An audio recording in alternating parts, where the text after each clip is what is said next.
যারা বিভিন্ন ফরম্যাট খেলছে। এবার কিন্তু লেগ স্ট্যাম্পের উপরে ছিল, চমৎকার গ্লান্স করেছেন, বল কিন্তু ফাইন লেগ দিয়ে বেরিয়ে গেল।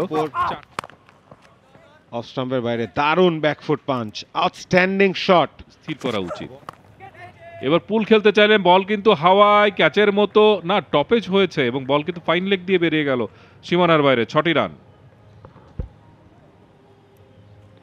শরীরে অনেকটা কাছে ছিল বলটা, যার কারণে কিন্তু সেই সময় পাননি সাইফ হাসান ব্যাটটা সুইং করার জন্য, যার ফলশ্রুতিতে টপেজ হয়েছে। বাট সেফ কিন্তু একদিক দিয়ে, যে যেহেতু বলে যে ওয়েন ইউ স্ল্যাশ বা সুইং সুইং ইট হার্ড, সেটাই করেছেন এবং ঠিক উইকেট কিপারের মাথার উপর দিয়ে 6টি রান পেয়ে যাবে। লাকি কিছুটা। চমৎকার চমৎকার কভার ড্রাইভ, ওখানে মিড অফ।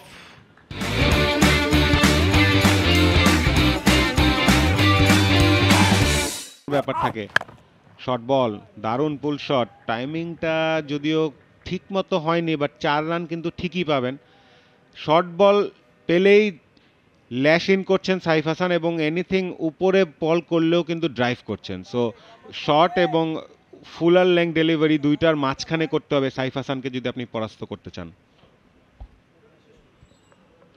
চমৎকার বডি ব্যালেন্স, ট্রান্সফার করলেন বডি ওয়েটটা ব্যাকফুটে, তারপরে কিন্তু তিনি শটটা খেললেন। দেখার মতো একটা শট আমরা দেখলাম তার কাছ থেকে। এবার কিন্তু মিড উইকেটের ওপর দিয়ে চালিয়েছেন এবং বল চলে যাচ্ছে সীমানার বাইরে। 6টি রান সাইফ হাসানের ব্যাট থেকে।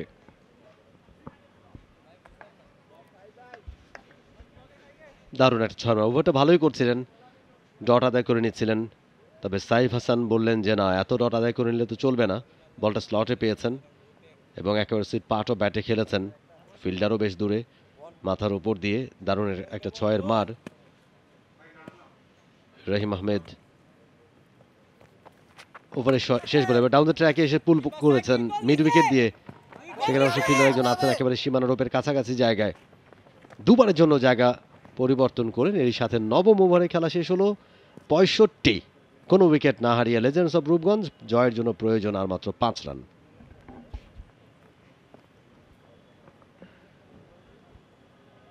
দশম ওভারটা শুরু হবে, দেখা যাক এটা ইনিংসের শেষ ওভার হয়ে যায় কিনা, সেটা কিন্তু যথেষ্ট রকম শঙ্কা রয়েছে।